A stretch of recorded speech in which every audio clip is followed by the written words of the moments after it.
E recentemente, com o último update que acabou chegando para o game Batman Arkham Shadow, o jogo está basicamente oficialmente completo, galera.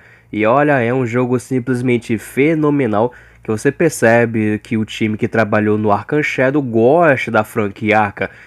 Diferente de outros games, não é mesmo? Mas enfim, nesse vídeo vocês vão conferir basicamente as maiores mudanças, as adições que o Arkham Shadow acaba trazendo para a franquia Arkham como um todo, porque, meu amigo, tem tanta da coisa, o easter egg, referência também para eventos do futuro e muito mais. Aqui no comentário, inclusive, a pergunta marota do vídeo é: você gostaria que essa equipe aí que trabalha no Arkham Shadow potencialmente desenvolvesse um outro jogo da série Arkham?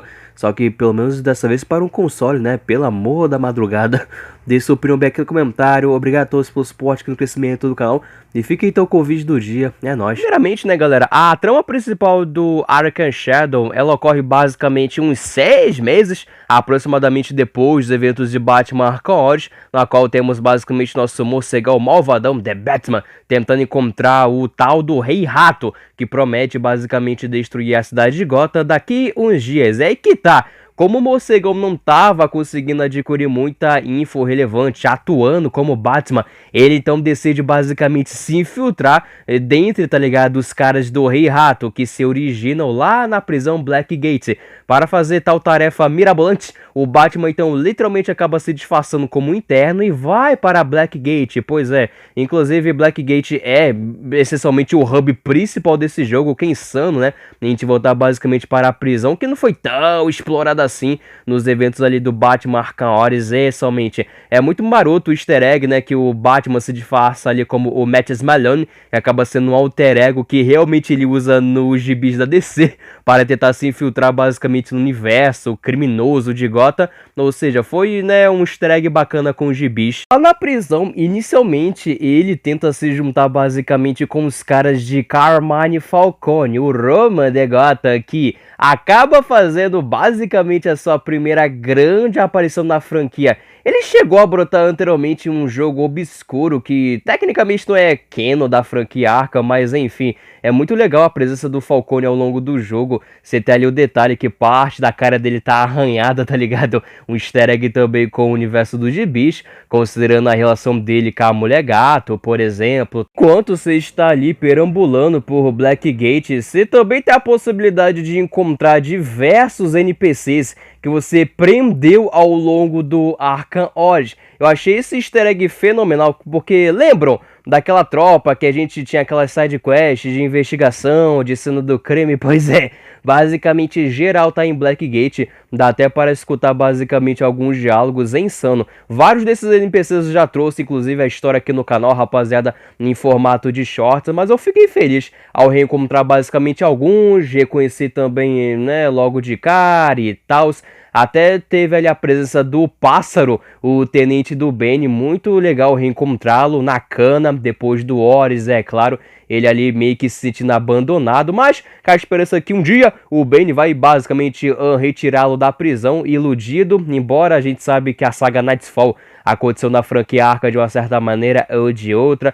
A gente também teve ali a rápida presença do Ferris Boyle, que era, né, o safado lá, vilão da DLC do Origins, a Cold Heart. Foi bacana reencontrá-lo. Aquele carinha que a gente joga do telhado no início do Arkham Origins também tá presente na Blackgate. Eu adorei, cara, essa sensação com esses NPCs aleatórios da vida. Outra coisa, esse jogo também chega a expandir na lore por trás da guarda Tiger. Lembram da rapaziada que a gente enfrenta lá em Arkham City e agora em Arkham Shadow também? Pois é, eu ainda tô pra escutar basicamente áudios, que esse jogo tem um monte, rapaziada, e outros segredos também, pra ver se vai ter mais info sobre a guarda Tiger. O que eu pesquei até então é que eles são basicamente essa organização militar privada que foi contratada para cuidar de Blackgate depois dos fracassos épicos do diretor Joseph lá nos eventos do Arkham Origins e etc. Eu tenho que pegar mais algumas infos para formular a minha opinião se a guarda Tiger nesse jogo e as infos que trouxeram para nós acaba sendo um retcon ou não em cima do Arkham City, mas enfim, eu adorei que nesse jogo a gente vê que basicamente o Frank Boyles, lembra desse vagabundo guarda corrupto lá do Arkham Asylum, que ajuda inicialmente o Coringa a escapar e é morto pelo próprio Coringa? esse jogo revela que o vagabundo era um membro da Guarda Tiger. Pois é, que faz total sentido. A Guarda Tiger nesse jogo é retratada por ser o famoso povo de amamos torturar os prisioneiros e a nós. Até mesmo o Brandon virou um membro da Tiger. É lógico. O Brandon, pra quem não lembra, tava também no Arkham Origins e ele era basicamente o capitão da SWAT Team. Era totalmente corrupto. Ao longo do jogo ele tenta, né, pegar a recompensa lá do Máscara Negra para si. E a gente acaba acertando farrapo no vagabundo. Eventualmente ele acaba sendo expulso da corporação devido às acusações de corrupção e etc. E o Arkham Shadow tá, né, e depois ele virou membro da Tiger. Faz total sentido. Ora, uma outra coisa que o Shadow também faz, galera, é explorar muito, mas muito, o personagem do Harvey Dent. Pois é, nesse jogo a gente tem, né, meio que aquela trindade básica que foi formada ali pelo Batman, o Gordon e o Harvey para tentar acabar com o crime em Gotham.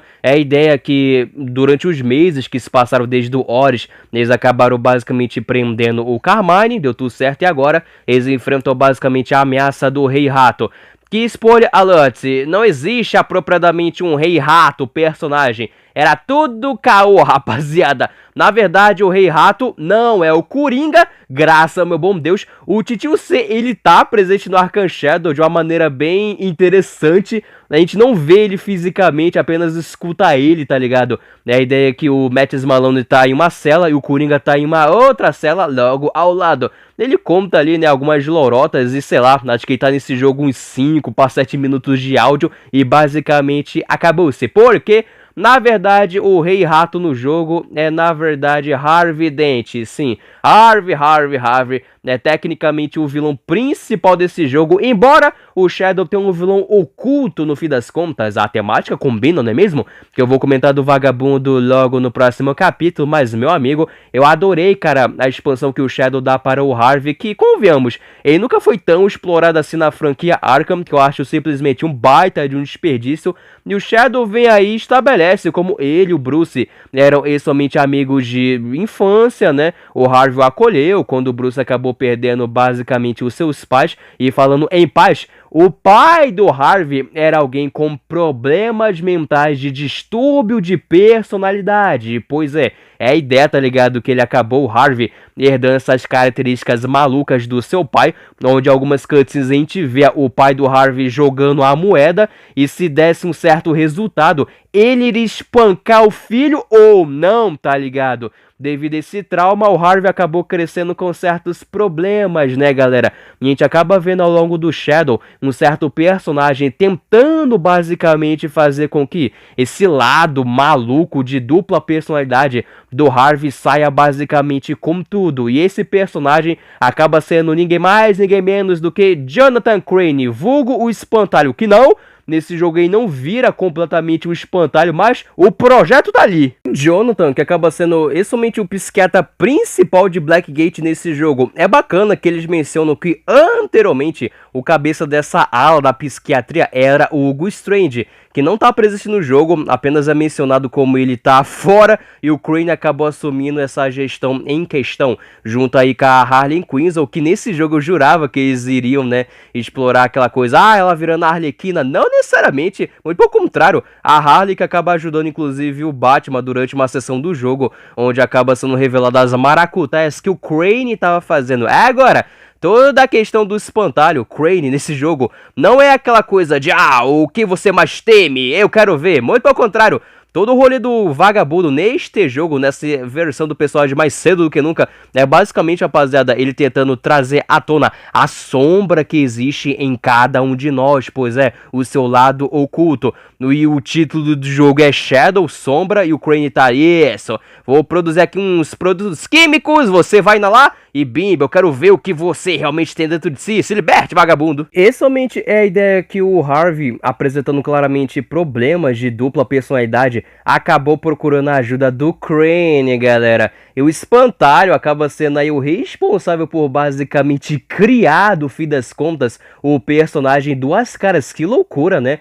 É a ideia que conforme o Crane tava ali testando seus produtos químicos no Harvey, mais e mais esse distúrbio de personalidade no coitado tava vindo à tona. E a ideia é que o Rei Rato acaba sendo, óbvio, fruto ali de um distúrbio de personalidade, onde o Harvey acabou assumindo essa figura maluca de líder de um culto que queria basicamente destruir completamente Gotham. Quando o Batman descobre isso e fala na cara, o Harvey tá tipo, o que? Eu fiz isso? Mas eu não me lembro. Tudo culpa do Crane, que acabou basicamente colocando o coitado nessa situação. Tá vendo? Se ele tivesse procurado um outro psiquiatra normal, o Duas Caras nunca iria nascer no futuro. E de quebra, no Shadow, a gente então chega a presenciar, rapaziada, a cena, né, de desfiguração da cara do Harvey em si, na clássica cena aí do tribunal, que eu achei uma sequência bem esquisita como um todo, mas vamos por partes. É a ideia que o Harvey, durante o jogo, acha que o Mattis, olha só, acaba sendo o Rei Rato. Ele é levado aí para o tribunal, para ter a famosa sentença e tal.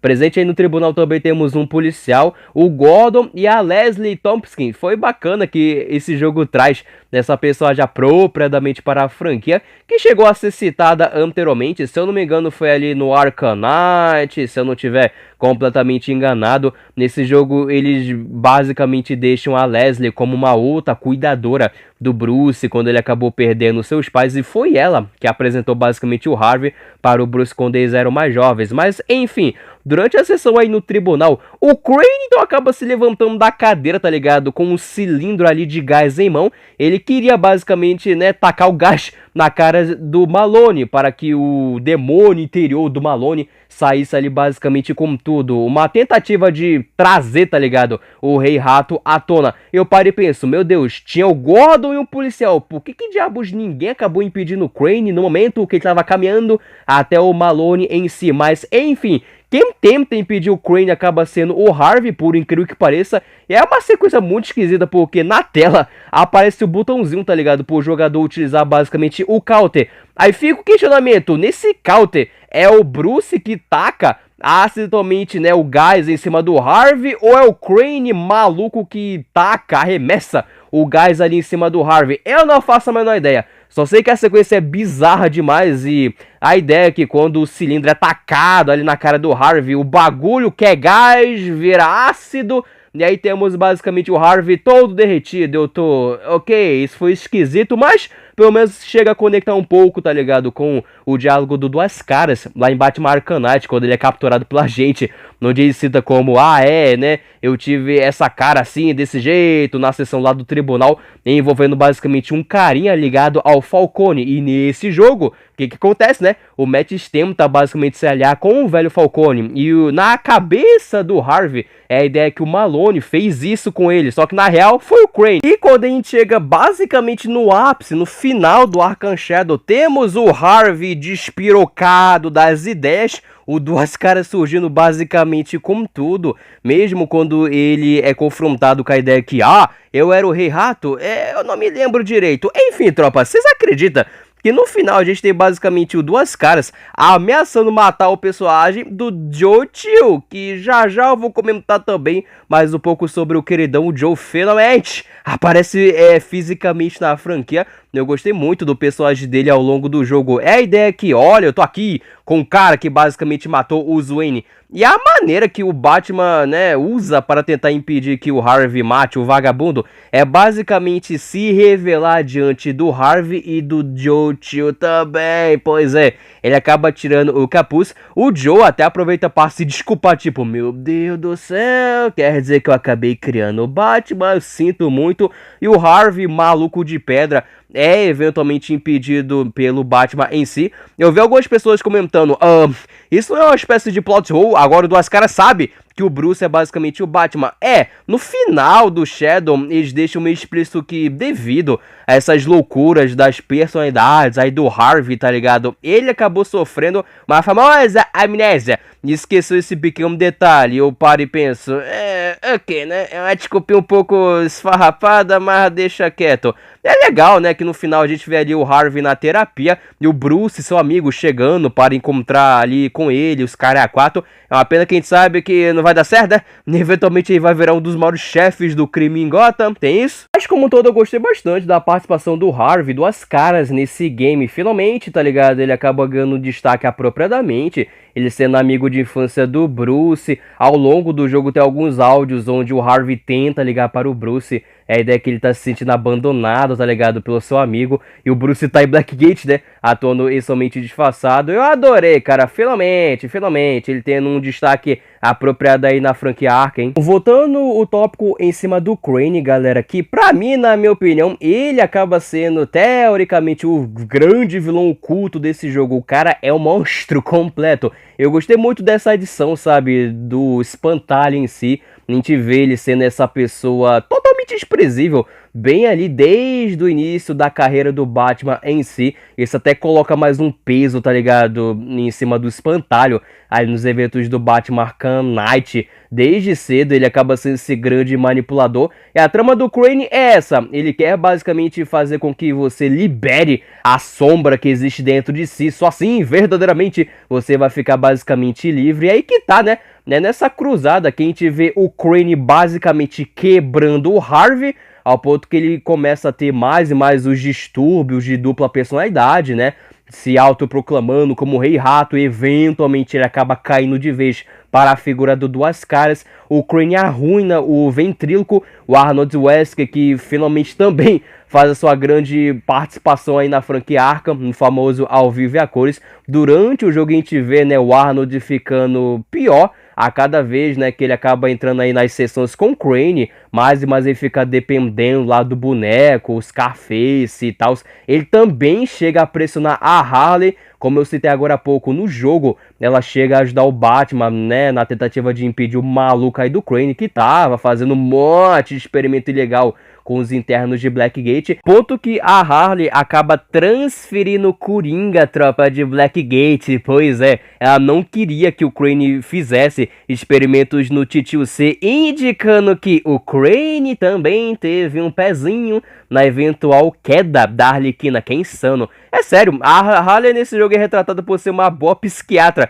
que não condiz muito, né, com algumas versões da personagem, mas nesse jogo ela tá, não, eu amo os meus pacientes, eu quero realmente tratá-los com coisas alegres. E enquanto o Crane tá, não, vou usar todo mundo pros meus experimentos, e é nóis. Obviamente que no decorrer do jogo, o espantalho, o Crane, tem a sua própria boss battle, onde ele acaba infectando o Batman, que é esse gás inicial aí dele, na qual força basicamente o Batman a enfrentar a sua sombra, na personificação desse morcego gigantão. Eu sei que a gente, né, fãs da franquia Arkham, tá traumatizada com boss battles, né, Batmans em miniaturas gigantes, mas relaxa, que nesse jogo é um pouquinho melhor na minha opinião. Eu achei bem interessante que eles acabam utilizando somente o Batman Pesadelo lá do Arkham Origins, que a gente vê, né, toda vez que o Coringa olha ali pro Batman. Achei uma decisão bem interessante. E claro, o morcegão consegue sentar o farrapo ali no Crane, mas eu adorei, cara, o espantalho desde cedo, que é FDP, né, acabou com a vida, criou também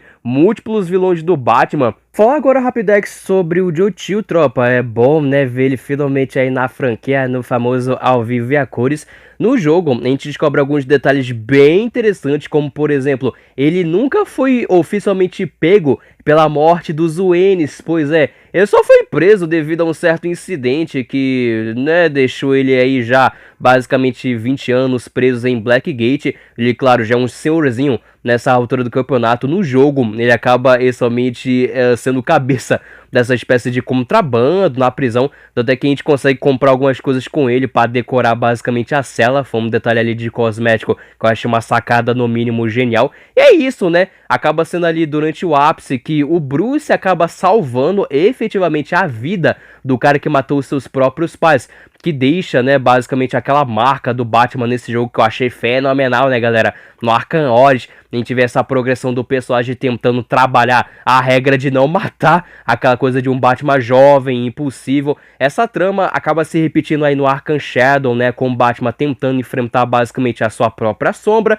que acaba, né, sendo personificada por aquele morcegão lá gigante. É a ideia, né, se a Sombra tivesse dominado o Batman, ele iria basicamente virar uma máquina de matança desenfreada. O Harvey, infelizmente, perdeu a batalha contra a sua Sombra. Ele acabou virando ali, claro, duas caras. A Arlequina, eventualmente, também. O Ventríloco. E o Crane, que já tá, né, dominado pela sua própria Sombra. Mas, voltando aí rapidamente pro caso do Joe, ele até pede desculpa, né, galera? Ao perceber que, meu Deus do céu, Bruce é o Batman. Eu criei, basicamente, o Capiroto em pessoa. Mas, a ideia, né, que como o Joe tá feliz, entre aspas, com a sua vida em Blackgate, ele cita como: não, eu fiz muita merda na minha vida, eu não queria ter matado o Wayne, eu mereço ficar aqui até eu morrer. Claro, é a ideia que não vai contar pra ninguém, tá ligado, sobre a verdadeira identidade do Batman, mas eu achei interessante a utilização desse personagem para ajudar na progressão ali do Bruce em si, tá ligado, como personagem, como vigilante. Opa, Geek aqui, só passando para lembrá-los, tropa, que a opção Torce Membro está oficialmente de volta aqui no canal, pois é,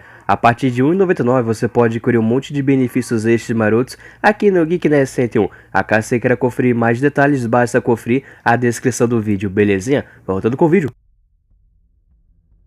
Ora, bem ali no início da campanha, quando eventualmente o Batman se infiltra lá na prisão Blackgate como Matthew Malone, um vagabundo qualquer aí da vida, cara, bem no início, quando ele tá entrando na prisão em si, a gente consegue ver basicamente essa figura negra imponente, basicamente nos vigiando, pois é. Que é um pouco creepy quando você para pra pensar. E assim, no decorrer, né, da cena em si, eventualmente essa tal figura sombria acaba desaparecendo completamente. Que claro, né, abre a famosa margem para as especulações de la boa, como a galera inclusive especulando que pode ser basicamente um agente da Ordem de Sam Duma. Lembram? Essa galera aí, né, que é famosa por basicamente doutrinar seus guerreiros, vulgo o Azrael, que a gente chega a interagir eventualmente lá em Arkham City e em Batman Arkham Knight também. Isso vem basicamente daquele papo, né, tropa, que fica explícito no City e no Night, que a Ordem já vem basicamente vigiando o Batman durante um certo tempo. E de fato,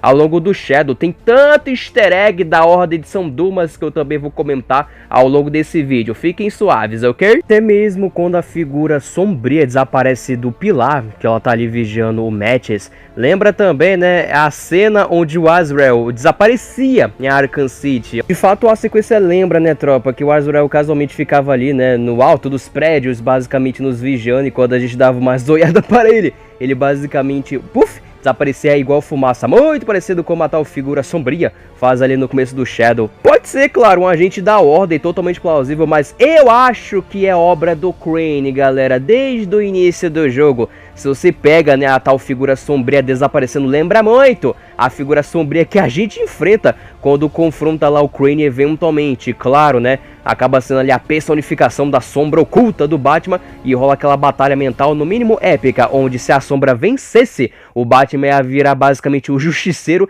e iria matar todo mundo. E claro, ele consegue, né, vencer basicamente o seu demônio interior. Até porque, cara, no próprio jogo fica bem claro que o Crane usava os pacientes basicamente como, né, ratinhos de laboratório, para que ele começasse ali a estudar basicamente suas toxinas malucas desde o início. Eu não ficaria surpreso se logo ali no início do jogo, não ficaria surpreso se o Crane realmente teve sucesso em expor basicamente o Match, tá ligado, a um pouquinho da sua toxina, que permitiu, né, que o Batman visse ali aquela coisa maligna logo acima dele e tal. Eu acredito muito mais nessa teoria, né, do Crane atuando do que ser um membro ali da Ordem de São Dumas, pra mim, claro. Essa gloriosa Pamela Lillian Isley tem um easter egg maroto dela ao longo do Arkham Shadow. É insano, né, o tanto de easter egg que a Era tem nesses jogos prequels da franquia. No Arkham Origins, na DLC do Mr. Freeze, tinha um cartãozinho dela, né, lá na Gotham Corp, indicando que ela trabalhava para a empresa. Só que aquilo, depois da DLC, a empresa meio que se acabou-se e a Era ficou basicamente sem trabalho. Mas neste jogo, olha só, a gente descobre como basicamente ela e o Dr. Crane trabalham juntos. Pois é, galera, em uma área de botânica lá maluca na Universidade de Gotham. É a ideia que os dois trabalharam juntos para basicamente explorar mais essa espécie de planta rara que cresce basicamente apenas em Blackgate. fica meio explícito que é a partir dessa planta, tá ligado? Que o Crane começa a desenvolver as suas toxinas no mínimo malucas para basicamente trazer a sombra de cada um à tona. E no caso da Hera, ela ama, né, botânica, esse tipo de coisa, e concordou em basicamente ajudar o Crane a estudar mais sobre essa planta tecnicamente em extinção, que novamente cresce, nasce apenas em Blackgate. Até por isso que, cara, quando a gente tá explorando, né, a super prisão, tem essa área, né, de jardim botânico, casualmente, onde lá o Crane usa basicamente os trecos das plantas para seus planos nefastos. Só isso, rapaziada, mas também tem esse jornal no Arkham Shadow, é claro que a gente pode ler, e fala, né, basicamente que na Universidade de Gotham tem essa área, né, de bioquímica, de jardim botânico maluca, e como a Pamela trabalha justamente nesta área, que foi doada para a faculdade através ali de uns acordos envolvendo a Fundação Wayne, pois é, indicando que o Bruce indiretamente, né, olha só, cara, acabou tendo um dedinho na criação da Era Venenosa, que é um pouco complicado quando você para pra pensar. Essa mesma área que inicialmente foi criada pelo personagem do Alan Grant, que no universo da DC acaba sendo o nosso glorioso Monstro do Pântano, pois é, na primeira vez que o Alan é mencionado na franquia, ele tem um pequeno easter egg lá em Arcanite, nesse banquinho, tá ligado? Justamente na área do Jardim Botânico, ele que sempre foi um personagem que amava basicamente o verde, né, à toa, né? Que virou ali o Monstro do Pântano, o maior protetor do verde no planeta Terra em si. Mas voltando, aí nessa área da faculdade a gente acaba tendo a Pamela trabalhando junto com o personagem do Jason Woodrue, que também, né, é outro safado do universo da DC. E esse Jason é o carinha responsável, né, tropa, por transformar eventualmente a Hera, bom, na Venenosa, que nós conhece, pele verde e tudo mais. Eu também achei super bacana aqui nesse mesmo jornal, na parte de trás, a gente acaba tendo essa foto da Era Venenosa, né, tropa? Pré-transformação, pele normal e tudo mais. Muita gente especulando também que se a gente tiver eventualmente um outro jogo prequel da franquia Arkham, ainda pré-asilo e tal, talvez a gente pode ver, né, a ascensão da Era Venenosa como todo, fica a dúvida. Durante o Arkham Shadow é possível encontrar basicamente essas runas antigas pra caceta, que servem para contar um pouco o background de Blackgate. E o mais interessante é que as runas acabam sendo decifradas e narradas pelo personagem do Cyrus Pickney. E para quem jogou Batman Arkham Origins deve se lembrar que este queridão era basicamente um arquiteto muito famoso e importante para Gotham. Ele que criou toda a santa arquitetura, estrutura da cidade para começo de conversa. Eu achei muito interessante que vários desses personagens clássicos importantes para Gotham estão presentes na tropa no Arkham Shadow. Tem ali o easter egg do Cyrus, do Solomon Wayne, a família do Amadeus Arkham, a criação do Asilo Arkham e tudo mais. Embora no Shadow eles acabaram metendo um retcon, especificamente nas datas, pois é, no caso do Cyrus, você deve se lembrar, né, como no Origins, a gente descobre como ele acabou basicamente forjando a sua morte no aniversário de 40 anos de idade. E eventualmente ele acabou se vingando ali do Henry Comobot, antepassado do Oswald, é claro. Só que aí que tá, né? As histórias do nosso Cyrus, Amadeus, Solomon Wayne, aconteceu ali basicamente em 1840 e uns trala lá. Só que no Arkham Shadow, a gente vê o Cyrus explorando Blackgate, encontrando essas runas em 1900 e pra frente. Eu parei e penso, trocar a data é... Ao invés dessa tropa ser mais de 1800 pra trás, tá mais de 1800 pra frente. Aí eu paro e penso, e tá, aí o Cyrus explorou Blackgate depois que ele forjou a morte ou foi antes? E acabou sendo somente ali um dos últimos updates do game que pelo menos eles acabaram resolvendo essa questão aí das datas envolvendo o Cyrus Pickney, galera. Onde fica meio explícito nesse jornalzinho que a gente encontra ali no AP do Dick Grayson, que basicamente aqueles jornais que o Cyrus deixou em Arkham Origins, eles continham basicamente as datas incorretas, pois é. Não só isso, mas no Arkham Shadow, a gente acaba descobrindo a verdadeira cripta de Cyrus Pickney, que tem ali a data certinha e bonitinha, onde até o Batman cita, pera, então a cripta que eu encontrei lá no Arkham Origins é falsa? Que coisa, não é mesmo? Indicando que o Cyrus acabou mentindo, né, boa parte de sua vida, e que na verdade as runas do Arkham Shadow de fato contam meio que a verdadeira história do Cyrus. Tanto é que no endgame do Arkham Shadow, na cena pós-crédito, fica também bem claro como basicamente toda essa santa descoberta, sabe, que o Batman fez sobre o Cyrus Pickney, ele, através das empresas Wayne, acabou, né, adicionando para o arquivo da cidade de Gotham, na verdadeira história, onde, retomando os trecos do Cyrus em Arkham Origins, boa parte era balela, e o bagulho do Arkham Shadow é meio que o rolê real, se isso faz algum sentido. Mas, anyway, o relevante são justamente essas runas secretas do Arkham Shadow narrada aí pelo Cyrus, né, galera, que traz um monte de easter egg maroto. Temos basicamente profecias do futuro de Gotham. Essas profecias acabam fazendo basicamente uma conexão com Batman Arkham City e Batman Arkham Knight, especificamente envolvendo o personagem do Azrael. E claro, né, quem deixou essas runas para trás foi a Ordem de São Dumas, indicando que essa rapaziada já tava, né, atuando há muito, mas muito tempo. É muito bacana que conforme o Cyrus vai ali decifrando, a gente acaba tendo literalmente o mesmo diálogo que o Azrael fala com Batman no City e no Night. Dê uma olhada nessa rápida comparação. A new rune today. From the ashes of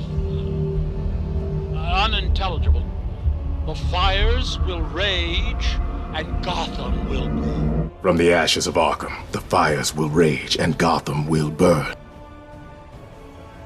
Tá, pra mim particularmente esse é um dos mistérios / easter eggs mais irados da Arkham Shadow, que é a participação ilustre do Dick Grayson, tropa, no jogo. Pois é, ele está presente e a gente acaba enfiando o supapo no moleque. Pois é, que é hilário quando você para pra pensar. Acontece bem ali no início do jogo, conforme o Batman tava ainda, né, tentando encontrar quem diabos é o Rei Rato, interrogando os acólitos do Rei Rato pra ir pra cá. E um desses acólitos chama muita atenção devido à sua postura de combate, ao ponto que inclusive ele consegue, né, se esquivar de uns golpes do Batman, e esse figurante acaba tendo basicamente um tempo de tela no mínimo duvidoso, não é mesmo? Até quando ele recebe um pouco de dano dá pra ver o seu cabelo, que lembra muito, mas muito, o cabelo do Dick justamente nessa fase de Arkham Origins, né? Especificamente a skin dele no multiplayer do Arkham Origins, que já Resmore tá há muito tempo. Quebra na roupa do Mandrel C, também tem ali o detalhe do broche, tá ligado? Dos Graysons voadores, indicando que é o Dick. Quem diria, né, tropa?